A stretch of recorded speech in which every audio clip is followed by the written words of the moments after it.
तारीख़ में एक अहिड़ो बि माण्हू हुयो जंहिं पंहिंजी क़ौम खे चयो हथियार रखो, हाणे असां अदम तशद्दुद जे रस्ते ते हलंदासीं। न सिर्फ़ु हुन जी ॻाल्हि खे मञियो वियो, पर हज़ारनि माण्हू गोलियूं बि खाधियूं, पर जवाब में पत्थर बि न हयूं। हा, उहो इंसान हो अब्दुल गफ़ार ख़ान, जंहिंखे दुनिया सरहंदी गादी ऐं पाचा ख़ान सॾनि था। अस्सलाम वालेकुम दोस्तो, अॼु असां ॼाणींदासीं त आख़िर छो हिकु गैर भारतीय खे भारत जो सभ खां वॾो एवॉर्ड भारत रत्न सां नवाज़ियो वियो। अचो त पोइ अॼो की हिन मालूमाती सफ़र जी शुरूआति कई। अब्दुल गफ़ार ख़ान 6 फरवरी 1990 ते सरहद में हिकु ख़ुशहाल पठान ख़ानदान में पैदा थियो। संदसि वालिद खेसि अंग्रेज़ी तइलीम ॾियणु चाहींदो हुयो, पर मक़ामी उलमा उनजी मुखालिफ़ कंदा हुआ। अब्दुल गफ़ार ख़ान क़ुरान पाक हफ़्ज़ करे चुको हो, पर जदीद तइलीम हासिल करण लाइ बरतानवी मिशनरी स्कूल में दाख़िला वरितईं। स्कूल दौरान हिन अंग्रेज़नि जी फ़ौज में शामिल थियण जो इरादो कयो, पर बरतानवी ऑफिसर जी बदतमीज़ी ॾिसी फ़ौज में शामिल न थियो। बाद में हिन अलीगढ़ कॉलेज मां तइलीम हासिल कई, पंहिंजे ॻोठु वापसि आयो, जिते हिन तइलीम ऐं समाजी शोर वधाइण लाइ स्कूल खोलिया।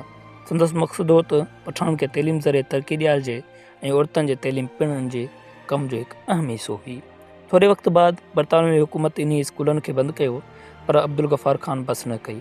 इन पंहिंजे ज़िले जे 500 खां वधीक ॻोठनि जो सफ़र कयो ऐं माण्हुनि खे समाजी ऐं सियासी शो ॾिनो।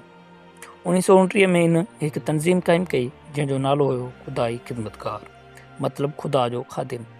इन पंहिंजे साथियुनि खे चयो, मां तव्हांखे हिकु अहिड़ो हथियार ॾींदुसि जंहिंजे मुक़ाबले में पुलिस हुजे, फ़ौज हुजे, बेवस हूंदी। उहो हथियार हो सब्र ऐं सचाई जो। तइलीम जा मेंबर ॻाढ़ी शर्ट पाईंदा हुआ, जीअं करे उन्हनि खे सुर्ख़पोश चयो वेंदो हो। उहे समाजी कम ऐं परमुन एहतिजाज कंदा हुआ। उन खां पोइ अब्दुल गफ़ार ख़ान महात्मा गांधी सां वेझो थियो ऐं कांग्रेस में शामिल थियो। 23 अप्रैल 1930 ते पेशावर जी बाज़ार में संदसि तनज़ीम पारां हिकु परमुन एहतिजाज हुयो, जीअं ते पुलिस फायरिंग कई। तक़रीबन 200 खां वधीक माण्हू शहीद थिया, पर कंहिं बि मेंबर हथियार न खयों। हीअ तारीख़ में हिकु अहम मिसाल हो, जिते वॾी तइदाद में माण्हू क़तल थींदे बि माण्हुनि अदम तशद्दुद जो वाइदो न टुरियो। उन करे खेसि सरहदी गांधी सॾियो वियो। 1937 में ख़ुदाई ख़िदमतगार कांग्रेस सां गॾु सरहद वारे सूबे जी असेंबली चूंडियूं खटियूं ऐं संदसि वॾो भाउ ख़ान अब्दुल जब्बार ख़ान चीफ मिनिस्टर बणियो। अब्दुल गफ़ार ख़ान कॾहिं बि हिंदू ऐं मुसलमाननि जे भाईचारे खे टुटणु न ॾिनो। हू विरहाङे जी मुखालिफ़त कंदो रहियो ऐं आज़ादी खां पोइ बि पाकिस्तान में केतिरनि सालनि ताईं जेल या घर में नज़रबंद रहियो। तक़रीबन 50 साल संदसि ज़िंदगी सख़्तियूं बर्दाश्त कंदी रही।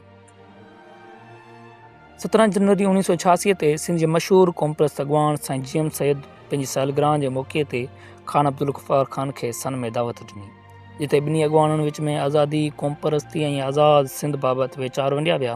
हीअ मुलाक़ात ॿिन्ही इलाइक़नि जे सियासी सोच ऐं जदोजहद जी हिकु अहम कड़ी सम्झी वञे थी। बाद में जॾहिं अब्दुल गफ़ार ख़ान जी तबियत ख़राबु थी ऐं खेसि इलाज लाइ दिल्ली मोकिलियो वियो, तॾहिं GM सैयद बि सरकार जे इजाज़त सां 2 जुलाई 1987 ते हिंदुस्तान वियो, त जीअं पंहिंजी पुराणे साथी जी अजादत करे सघे। हीअ मुलाक़ात ॿिन्ही अॻवान जे विच में इज़त, मोहबत ऐं गॾियल जदोजहद जी अलामत हुई। 1987 में अब्दुल गफ़ार ख़ान पहिरियों गैर भारतीय हुयो जंहिंखे भारत रत्न सां नवाज़ियो वियो। जेतोणीकि उहो बाद में पाकिस्तान जो शहरी बणिजी चुको हो, पर भारत जी आज़ादीअ लाइ संदसि किरदार खे हमेशह यादि कयो वियो। 20 जनवरी 1988 ते संदसि वफ़ात थी ऐं संदसि जनाज़े में 2 लख खां वधीक माण्हुनि शिरकत कई। अब्दुल गफ़ार ख़ान जी ज़िंदगी असांखे सेखारे थी त सची बहादुरी हथियारनि में न आहे, पर सब्र, सचाई ऐं इंसानियत में आहे। असां सिखियो त तइलीम ऐं शऊर कीअं क़ौम खे मज़बूत करे सघे थी। अदम तशद्दुद कीअं वॾी जदोजहद में ताक़तवर हथियार थी सघे थो, छो ख़ान अब्दुल गफ़ार ख़ान खे सरहदी गादी ऐं पहिरियों गैर भारतीय खे भारत रत्न सां नवाज़ियो वियो। दोस्तो, उमेद त असांजी अॼु जी वीडियो तव्हांखे ज़रूरु पसंदि आई हूंदी। अहिड़ी वधीक वीडियो ॾिसण जे लाइ असां YouTube चैनल खे सब्सक्राइब कयो ऐं बेल आइकन जे बटन ते ज़रूरु दॿाइजो, जीअं असांजी ईंदड़ हर वीडियो जो नोटिफिकेशन अव्हां ताईं पहुची सघे। त पोइ असांखे ॾींदा इजाज़त। ख़ुदा हाफ़िज़।